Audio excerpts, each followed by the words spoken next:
Hay un instant que dura menos de un segundo y que, sin que tú lo sepas, pueda definir como te va a tratar el mundo durante los próximos 10 años. No es el instante en que alguien te falta el respeto. Es el instante inmediatamente después. Ese fragmento minúsculo de tiempo, en el que tu mente elige entre dos caminos. Reaccionar desde el impulso o responder desde el control.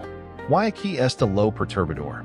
La inmensa mayoría de las personas elige mal ese camino, una y otra vez, durante toda su vida, sin darse cuenta de que cada elección equivocada va dejando una marca invisible en la forma en que el mundo las percibe. Después se preguntan por qué su reputación se erosiona poco a poco, por qué ciertas personas dejarán de tomarlas en serios, por qué algunos conflictos les costaron mucho más caro de lo que debían. Y la respuesta siempre estuvo en ese segundo que ignoraron. Y es de gira que la falta de respeto no es realmente el problema? Y es el verdadero examen, el que de verdad importa, no es lo que la otra persona hizo, sino lo que tú decides hacer con eso en el segundo siguiente? Porque así es exactamente como funciona. Cada vez que alguien te falta el respeto, está ocurriendo, sin que nadie lo anuncie. Un examen silencioso. Un examen que no calificará tu inteligencia, ni tu fuerza física ni cuánto dinero tienes. Va a calificar algo mucho más profundo. Tu dominio sobre ti mismo. Y lo más inquietante de todo es que la mayoría de la gente reprueba ese examen en el acto, en cuestión de segundos, sin siquiera notar que estaban siendo evaluados. Quédate conmigo, porque lo que vas a escuchar hoy puede cambiar, literalmente, la forma en que te relacionas con cada persona que intenta provocar, menospreciar o poner a prueba durante el resto de tu vida. Vamos a hablar de 5 comportamientos que la filosofía estoica considera errores fatal. 5 formas de reaccionar que, aunque parezcan justificadas, aunque en el momento se sienten como un acto de justicia o de fuerza, en realidad te están costando algo que tarda años en reconstruirse. Tu autoridad personal, tu paz interior y el respeto genuino de quienes te rodean. Si alguna vez sentiste que perdiste una discusión que en el fondo tenías ganada, que dijiste algo de lo que luego te arrepentiste, o que alguien logró sacarte de tu centro con apenas una frase, este video es exactamente para ti. Antes de entrar en los 5 comportamientos, necesitamos entender algo que los estoicos comprendieron hace más de 2000 años y que la mayoría de las personas, hoy, en pleno siglo XXI, sigue sin entender. Marco Aurelio, el emperador filósofo, escribió en sus meditaciones personales, esas reflexiones íntimas que nunca pensó que el mundo liria, que tenemos poder sobre nuestra mente, pero no sobre los acontecimientos externos. Suena simple, casi obvio, ¿verdad? Pero de tan un segundo y piensa en la última vez que alguien te dijo algo hiriente. ¿Cuánto tiempo pasó entre esa frase y la pérdida total de tu calma? Probablemente menos de 3 segundos. En menos de 3 segundos, lo entregaste a otra persona, el control absoluto de tu estado emocional. Y eso, para los estoicos, no era simplemente un mal hábito. Era la raíz de casi todo el sufrimiento humano evitable. Séneca, por su parte, fue todavía más directo. Advirtió que quien no logra gobernarse a sí mismo, terminará siendo gobernado por cualquiera que sepa identificar sus puntos débiles. Piensa en esa frase con calma, porque tiene una implicación brutal. Si una persona sabe exactamente que decir para hacer enfadar, para hacer sentir pequeño, para sacarte de tus casillas en segundos, esa persona, en ese instante, tiene más poder sobre tu estado interior que tú mismo. Y lo más triste es que muchas veces ni siquiera se trata de un enemigo declarado. Puede ser un compañero de trabajo, un familiar, un desconocido en redes sociales, alguien que ni siquiera conoces bien, pero que con una sola frase logra activar en ti una respuesta automática, predecible, casi mecánica. Epicteto, el tercer gran pilar de esta forma de pensar, Nos yo una idea que Paris sencilla pero que, una vez que la entiendes de verdad, cambia por completo la manera en que interpretas cada conflicto de tu vida. No son los hechos los que nos perturban, sino la interpretación que hacemos de ellos.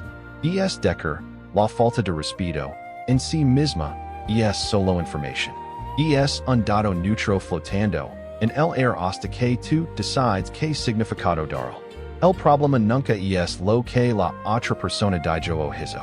El problema real, el único problema verdadero, es la historia que tú construyes en tu cabeza después de ese hecho, y la reacción que esa historia termina provocando. Y aquí está el núcleo de todo lo que vamos a explorar hoy. Cada vez que reaccionas sin pensar ante una falta de respeto, no solo estás reaccionando en esa persona específica. Estás enviando una señal al mundo entero sobre cómo este puede tratar. Estás, sin dar cuenta, entrenando a las personas que te rodean para que sepan exactamente qué botones presionar la próxima vez que quieran desestabilizarte. Y peor aún, estás reforzando, capa sobre capa, la versión de ti mismo que menos te convencer. Cada reacción impulsiva no es un evento aislado. Es un ladrillo más en la construcción de tu carácter, para bien o para mal. Entonces hagamos algo distinto hoy. Vamos a desmontar, uno por uno, los 5 errores más comunes que cometemos cuando alguien nos falta el respeto. Y vamos a reemplazarlos por la alternativa que la filosofía estoica propone. Una alternativa que no tiene nada que ver con la pasividad y con la sumisión, sino con un tipo de fuerza mucho más silenciosa, mucho más sofisticada, y francamente, mucho más intimidante para quien intenta provocarte. El primer error, y probablemente el más común de todos, es reaccionar en caliente, en el calor exacto del momento. Imagina la escena. Estás en una reunión de trabajo y alguien minimiza tu propuesta frente a todos, con un tono que deja claro que no te considera capaz. O estás cenando con tu familia y un comentario, aparentemente casual, te golpea justo donde más duele. O simplemente estás revisando tu teléfono y lees un mensaje que te hace hervir la sangre en cuestión de segundos. ¿Qué pasa en tu cuerpo en ese instante? Tu pecho se tensa, tu respiración cambia, se vuelve más corta, más rápida, tu mandíbula se aprieta sin que lo decidas conscientemente. Y tu mente, casi de inmediato, empieza a buscar desesperadamente algo que decir, algo cortante, algo ingenioso, algo que te devuelva instantáneamente la sensación de control que sientes que acabas de perder. Eso que estás sintiendo no es debilidad de carácter ni un defecto exclusivamente tuyo. Es biología pura. Es tu sistema nervioso activando, en cuestión de milisegundos, una respuesta de amenaza que viene programada en nosotros desde hace miles de generaciones.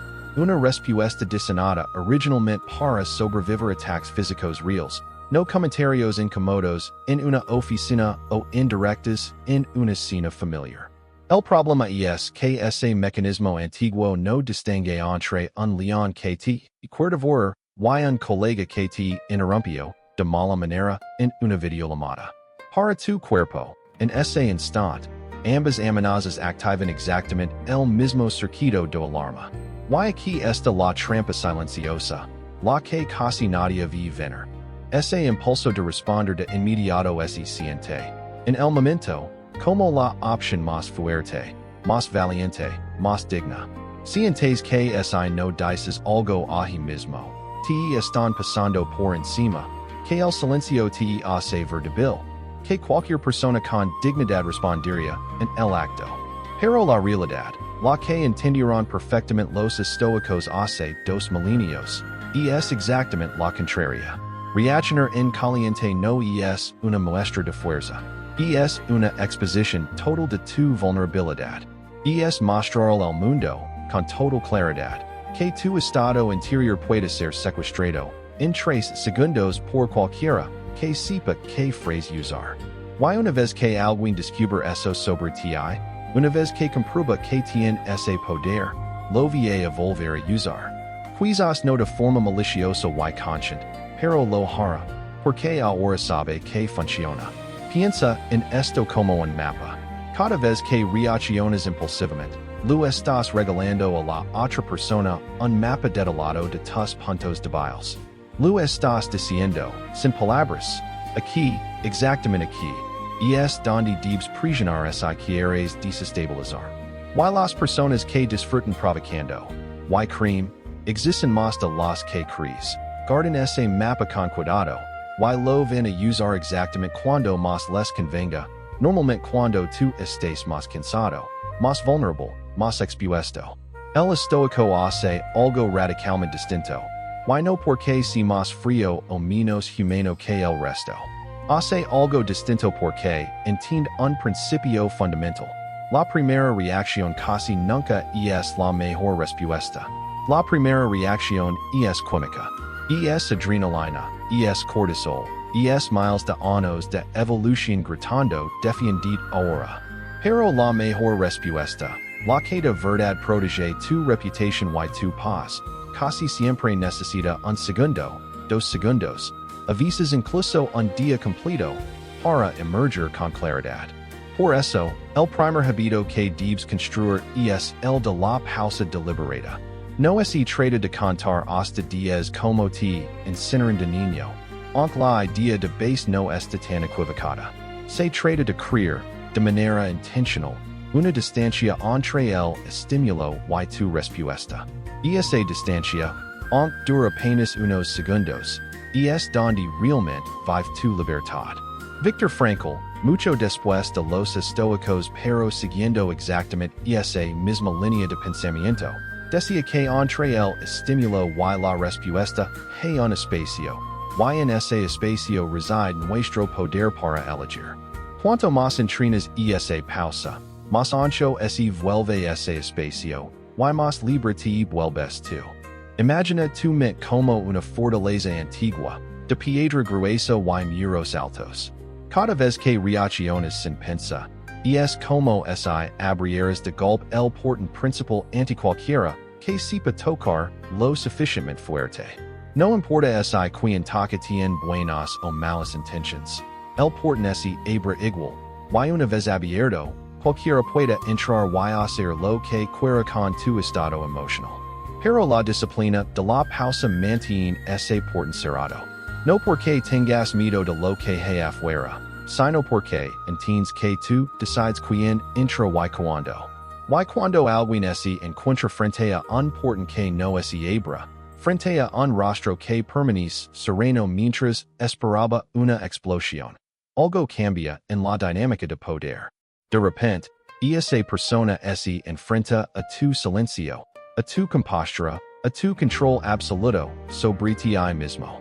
Y eso, sin que tengas que levantar la voz en una sola vez, resulta infinitamente más intimidante que cualquier réplica que hubieras podido improvisar en caliente. Preguntate algo con total honestidad. ¿Cuántas veces, en el pasado, hubieras preferido quedar en silencio 2 segundos más antes de responder? ¿Cuántas discusiones se habrían resuelto de manera completamente distinta si simplemente hubieras esperado a que la primera olida de adrenalina para? La próxima vez que sientes ese calor subiendo por tu pecho, ese impulso urgente de responder yo mismo, intenta algo simple. Respira una vez, profundamente, y di de ti mismo, en silencio. Esto no necesita una respuesta inmediata. Ese segundo de pausa es exactamente donde empieza el verdadero dominio de ti mismo. Piensa en alguien que conoces, alguien que admiras precisamente porque nunca lo viste perder los papeles. En ni siquiera en situaciones que a cualquier otra persona la habrían hecho explotar. Tal vez sea un jefe, un mentor, un familiar mayor. Lo más probable es que esa persona no nació con una calma sobrehumana.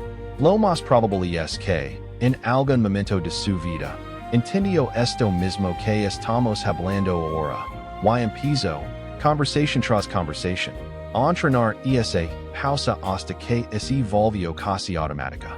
Eso significa algo enormemente esperanzador para ti. La calma no es un rasgo de nacimiento reservado para unos pocos privilegiados. Es una habilidad. Y como toda habilidad, se entrena con repetición, con pequeñas victorias diarias que casi nadie nota desde afuera, pero que tú vas acumulando internamente cada vez que eliges el silencio sobre la explosión. El segundo error, y este es especialmente traicionero porque se disfraza de madurez, es sobre explicar. Alguien cuestiona tu valor. Alguien interpreta mal tus intentions. Alguien te habla con un desprecio apenas disimulado. Y de inmediato sientes una necesidad casi física de aclarar, de justificar, de exponer detalladamente porque esa persona está equivocada sobre ti. Quieres que entienda quién eres realmente. Quieres desmontar, punto por punto, cada malentendido. Y en el momento, esto se siente completamente razonable, incluso noble. Simplemente estás defendiendo la verdad sobre ti mismo, ¿no es así? Pero aquí está la trampa. Una trampa silenciosa que muy pocas personas logran identificar a tiempo. Cuando explicas tu valor a alguien que no lo está pidiendo de buena fe, no estás defendiendo tu dignidad. Estás, sin dar cuenta, mendigando aprobación. Cada palabra extra que entregas en ese intento de hacerlo entender, se convierte en una pequeña confesión de que necesitas su validación para ser completo. Y eso, paradójicamente, hace exactamente lo contrario de lo que buscabas. En lugar de fortalecer tu posición, la debilita. Séneca fue brutalmente claro en este punto. Una persona que conoce su propio valor no siente la necesidad de defenderlo eternamente ante cada persona que lo cuestiona. Piensa en alguien verdaderamente seguro de sí mismo. Alguien que conoces y admiras por su solidez interior. Esa persona cora explicar cada decisión que toma. ¿Necesita convencer a cada crítico de que sus intentions eran buenas? Probablemente no. Y no porque sea arrogante o indiferente, sino porque su sentido de valor no depende de que los demás lo entiendan o lo aprueben. Cuanto más explicas, más parís. Ante los ojos de quien te escucha y ante los tuyos propios, que estás intentando convencer. Y en el instante exacto en que entras en modo convencer, ya perdiste el terreno de la certeza. Ya no estás parado en un lugar firme. Estás negociando tu identidad, pidiendo permiso para ser quien eres, suplicando, sin palabras explícitas pero con toda tu energía, que alguien más valide tu propia narrativa interna. Y esa negociación, nunca termina bien, porque siempre dejará en la otra persona la sensación de que tiene poder sobre cómo te defines a ti mismo. Hay algo más, algo que muy pocas personas se atreven a aceptar. Existen personas que están comprometidas, casi de forma activa, con malinterpretar. No es un accidente. No es que les falta información. Es que, por razones propias, inseguridad, envidia, simple costumbre de ver el mundo de forma negativa, han decidido sostener una versión distorsionada de quien eres. Y ninguna explicación, sin importar su detalada o su lógica, va a cambiar esa decisión. Intentar convencer a alguien así no es comunicación. Es agotamiento garantizado. Una peli que ya perdiste antes de empezar. Porque estás llegando en juego, en el que el resultado ya fue decidido por la otra persona mucho antes de que abrieras la boca. El estoico entiende algo profundamente liberador. No todo el mundo merece acceso a tu explicación completa. Esto no significa volverse arrogante. Destano incapaz de aclarar un malentendido genuino con alguien que realmente importa en tu vida y que pregunta de buena fe. Significa, simplemente, aprender a distinguir entre una pregunta honesta que merece una respuesta clara y un ataque disfrazado de pregunta que solo busca hacer tropezar, hacer gastar energía, hacer demostrar algo que jamás deberías tener que demostrar. La próxima vez que sientes ese impulso urgente de explicar ante alguien que claramente no está escuchando con buena fe, haz esta pregunta sencilla pero poderosa. ¿Esta persona realmente quiere entender? ¿O solo quiere verme justificarme? Si la respuesta es la segunda, el silencio, un silencio tranquilo, sin rincer, sin necesidad de tener la última palabra, se convierte en la respuesta más poderosa que puedes ofrecer. No porque estés evitando el conflicto, sino porque has decidido, con plena conciencia, que tu energía vale demasiado para gastarla intentando convencer a quien ya decidió no creerte. El tercer error es justo el opuesto del primero. Y aquí es donde muchas personas se confunden creyendo que están practicando estoicismo cuando, en realidad, están practicando otra cosa completamente distinta. Ignorar por completo la falta de respeto, fingir que no pasó nada, tragarse cada comentario hearing con una sonrisa forzada y llamar a eso, tener control emocional. Haydu un grupo de personas que han legado a convencerse de que cuidarse callados ante cualquier falta de respeto es sinónimo de fortaleza interior. Evitan la confrontación a toda costa. Prefieren tragarse el malestar, sonreír incómodamente, y decirse a sí mismas, una vez más, que no vale la pena responder. Pero esto, por más que se parezca por fuera a la serenidad estoica, no tiene absolutamente nada que ver con ella. Esto es mito, disfrazado cuidadosamente con el lenguaje elegante de la paz interior. Aquí hay algo que necesitas escuchar con toda claridad. Lo que toleras de forma repetida se convierte, sin que lo decidas explícitamente, en el estándar que los demás aprenden a aplicar. Si permites una falta de respeto sin decir nada, y luego permites otra, y otra más, no estás construyendo paz. Estás construyendo, ladrillo por ladrillo, un patrón en el que esa persona aprende, de manera completamente lógica desde su perspectiva, que contigo no hay consecuencias. Y una vez que esa creencia se instala en la mente de alguien, va a seguir comportándose exactamente igual, porque tú, sin intención, lo has enseñado que pueda hacerlo. La falta de respeto que no se aborda no desaparece simplemente porque la ignoraste. Esto es algo que muchas personas no quieren aceptar, porque sería mucho más cómodo creer que el silencio borra el problema. Pero la realidad psicológica es otra. Esa tensión que decidiste no expresar no se evapora en el aire. Se acumula. Se queda guardada en algún rincón de tu mente.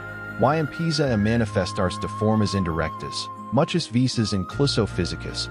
Irritabilidad que parece surgir de la nada, dificultad para dormir, una sensación constante de incomodidad cada vez que estás cerca de esa persona, un resentimiento silencioso que va creciendo capa sobre capa hasta que, eventualmente, explota de la manera menos oportuna posible, normalmente sobre alguien que ni siquiera tiene que ver con el conflicto original. Y hay algo todavía más profundo que se pierde cuando evitas sistemáticamente poner límites. Tu propio respeto por ti mismo se erosiona, lentamente, casi sin que lo notes. Cada vez que permites que algo que va contra tus valores pase sin ser nombrado, lo estás enviando a tu propia mente un mensaje silencioso. Lo que yo pienso, lo que yo siento, no es suficientemente importante como para defenderlo. Y ese mensaje, repetido suficientes veces, termina por convertirse en una creencia profunda sobre tu propio valor. Una creencia tan dañina como cualquier insulto que pudieras recibir de otra persona.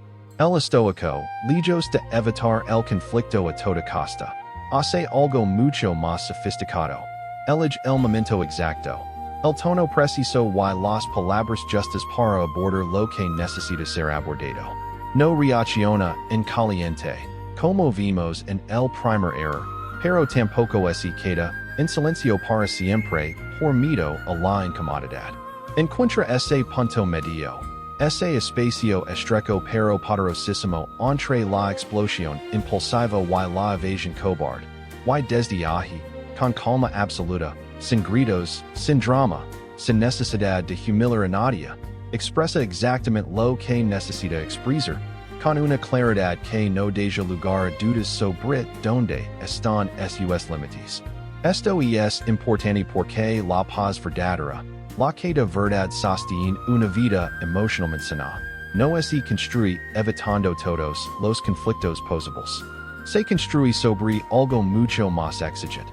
La alineación entre lo que crees, lo que estás dispuesto a tolerar, y cómo actúas en consecuencia. Si tus creencias dicen una cosa, pero tus acciones permiten constantemente lo contrario, vas a vivir en un estado permanente de conflicto interno. Ese tipo de inquietud difusa que no logras nombrar del todo pero que sientes present casi todos los días. Y ese conflicto interno, acumulado durante años, es muchísimo más agitador que cualquier conversación incómoda que pudieras tener estableciendo un límite claro a tiempo. Preguntate, con total sinceridad, ¿hay alguna falta de respeto que has estado tolerando en silencio durante demasiado tiempo, esperando que simplemente desaparezca por sí sola? Y preguntate también que te está costando, en términos de paz interior, seguir guardando silencio sobre eso. El cuarto error tiene que ver con algo profundamente humano, casi instintivo, pero que termina llegando completamente en tu contra. Buscar venganza a través de otras personas. Cuando alguien te falta el respeto, surge de manera casi automática un deseo de restaurar el equilibrio, de sentir que la balanza vuelve a estar nivelada. Pero en lugar de enfrentar la situación de manera directa, mucha gente recurre a estrategias indirectas que, aunque parecen menos arriesgadas en el momento, terminan resultando muchísimo más dañinas a largo plazo. Se quejan con todo el que esté dispuesto a escucharlas. Buscan aliados, cuando en su versión de la historia una y otra vez a distintas personas, esperando construir una especie de consenso colectivo de que ellas tenían razón y la otra persona estaba equivocada. En casos más extremos, incluso intentan, de forma activa o pasiva, dan a la reputación de quien las ofendió, esperando que el daño social funcione como una especie de justicia indirecta. Pero esto, aunque pueda sentirse momentáneamente satisfactorio, no es fortaleza. Es dependencia disfrazada de estrategia. Porque en el instante en que necesitas que otras personas validen tu versión, que tomen tu bando, que confirmen que tienes razón, tu sentido de control deja de estar dentro de ti y pasa a depender completamente de factores externos que no puedes controlar. Y si la persona a la que le cuentas tu historia no reacciona como esperabas? Y si, en lugar de actuar, se queda en silencio, o peor, defiende la otra persona? De repente, tu sensación de justicia depende de la opinión de alguien que ni siquiera estuvo presente en el conflicto original. Epicteto enseñó algo que parece simple pero que tiene una profundidad enorme.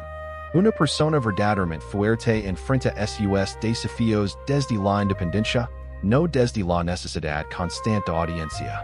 No necesita testigos que validen su dolor ni jurados improvisados que confirmen que ella tenía razón.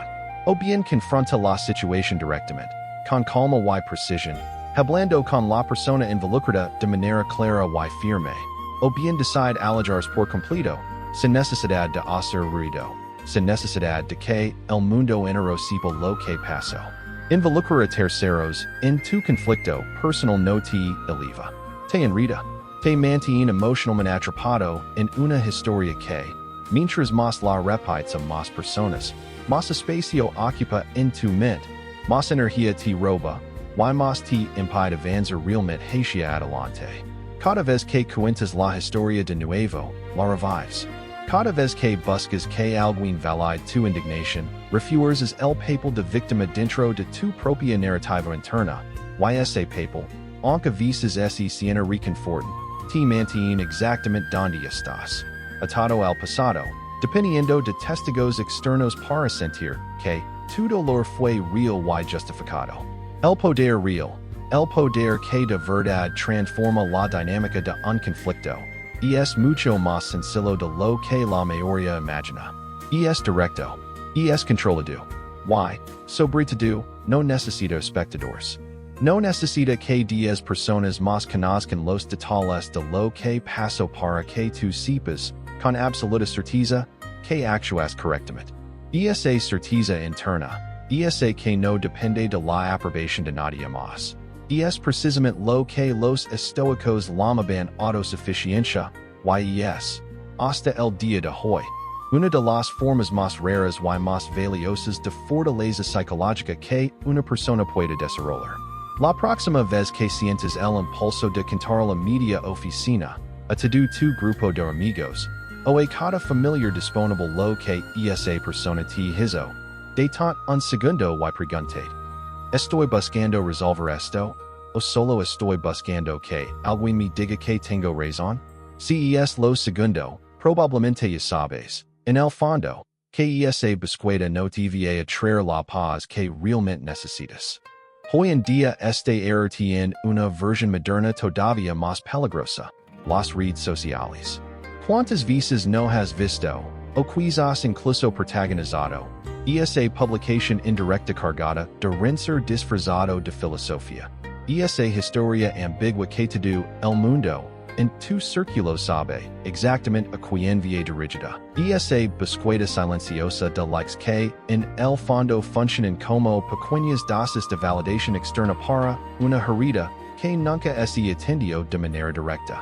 Cada uno de esos likes, cada comentario de apoyo de alguien que ni siquiera conoce los detalles reales del conflicto, te da un alivio momentáneo, casi como una droga social. Pero no resuelve absolutamente nada con la persona que realmente te faltó el respeto. Solo amplifica el conflicto, lo expone innecesariamente, y en muchos casos termina dañando tu propia imagen más de lo que jamás dañó a la otra persona. Porque quien observa desde afuera, sin contexto completo, suele quedarse con una sola impresión. Alguien que no supo manejar un conflicto de forma madura y prefirió exhibirlo públicamente. Y legamos el quinto error, posiblemente el más sutil y, al mismo tiempo, el más destructivo de todos. Bajar tus propios estándares para igualar el comportamiento de quien te faltó el respeto. Esto suele sentirse, en el momento exacto, en que ocurre, completamente justificado. Alguien te habla con desprecio, así que tú lo respondes con el mismo desprecio. Alguien sube el tono, así que tú subes el tono también, quizás incluso un poco más. Alguien te da exactamente lo que tú sientes que mereces devolverlo, y en ese instante, sentirlo así produce una especie de satisfacción inmediata, una sensación de justicia poética. Te lo mereces, y yo te lo di de vuelta. Pero aquí está la verdad incómoda que pocas personas quieren mirar de frente. En ese momento, dejaste de actuar desde tus propios valores. Empezaste a reaccionar desde los valores de la otra persona. Permitiste, sin notarlo, que su comportamiento dictara tu propia identidad, al menos durante esos minutos. Y eso, aunque se sienta como una victoria momentánea, es en realidad la forma más sutil de rendición que existe, porque lo entregaste a alguien más el control sobre quien decide ser en ese instante. El estoico jamás olvida quién es, ni siquiera en medio de la provocación más intensa. Sus estándares no suben y bajan dependiendo del clima emocional de la situación y del comportamiento de la persona que tiene en front. Permanecen constantes, firmes, casi inmunes a las circunstancias externas, precisamente porque esa constancia es lo único que construye, con el tiempo, algo tan valioso como el carácter. Y el carácter, a su vez, es la base más sólida sobre la que se construye el respeto genuino y duradero. Ese que no depende de cuánto te temen sino de cuánto confían en que serás siempre la misma persona, sin importar cómo te trate el entorno. Cuando bajas tus estándares para igualar el comportamiento ajeno, es posible que gane esa discusión específica. Puede que tengas la última palabra, que sientas, durante un instante, que devolviste el golpe con crex. Pero pierda algo mucho más grande y infinitamente más valioso. Pierda la alineación contigo mismo. Y sin esa alineación interna, ninguna victoria externa, sin importar su insatisfactoria parezca en el momento, te va a dejar realmente en paz después. Vas a recordarla con una mezcla extraña de orgullo y vergüenza, sabiendo que ganaste el round pero perdiste algo de tu propia esencia en el preciso. Preguntate, con honestidad total, ¿cuántas veces en tu vida has respondido a la altura de la persona que peor te trató, en lugar de responder a la altura de la persona que realmente eres? Why preguntate también que se siente?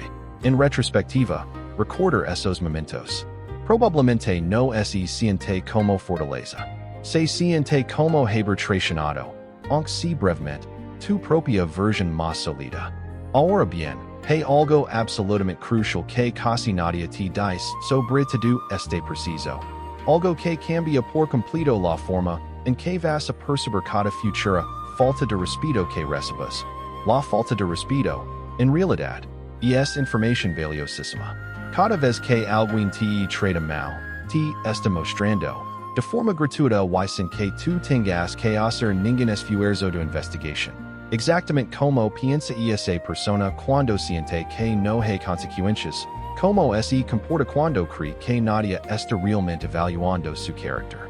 Es, en esencia, una ventana directa hacia su verdadera naturaleza. Una ventana que normalmente está cuidadosamente cerrada detrás de buenas maneras y comportamiento socialmente aceptable. Y esa información, lejos de ser solo dolorosa, es extraordinariamente útil, porque te permite tomar decisiones mucho más inteligentes sobre en quien confiar, de quien alejar gradualmente, y quien, definitivamente, no merece acceso ilimitado a tu tiempo, tu energía y tu atención. En lugar de ver cada falta de respeto únicamente como un ataque personal que debes vengar o defender, intenta empezar a verla también como un dado sobre la otra persona, sí, pero también, de forma indirecta, un dado sobre ti mismo, sobre que también estás manejando tus propias reacciones, sobre cuánto has crecido desde la última vez que algo similar te pasó. Sobre que tan alineado estás realmente con la persona que dices querer ser. Porque al final de todo este recorrido, la verdad más profunda es esta. Tu forma de responder ante la falta de respeto nunca fue solo sobre control emocional en el momento. Siempre fue, desde el principio, sobre identidad. Cada vez que eliges la pausa sobre el impulso, cada vez que eliges la dignidad silenciosa sobre la necesidad desesperada de explicar, cada vez que eliges abordar un límite con calma en lugar de tragártelo en silencio o estar sin control, cada vez que decides confrontar directamente en lugar de buscar aliados para validar tu indignación, y cada vez que mantienes tus estándares intactos sin importar cuánto intentan arrastrar hacia abajo, estás, ladrillo por ladrillo, construyendo a la persona que vas a ser dentro de 5, 10, 20 años.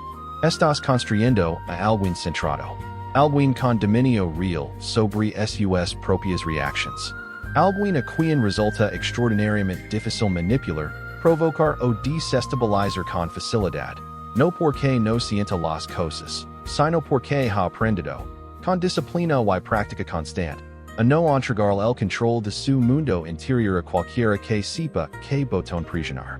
Y quiero que entiendas algo antes de terminar.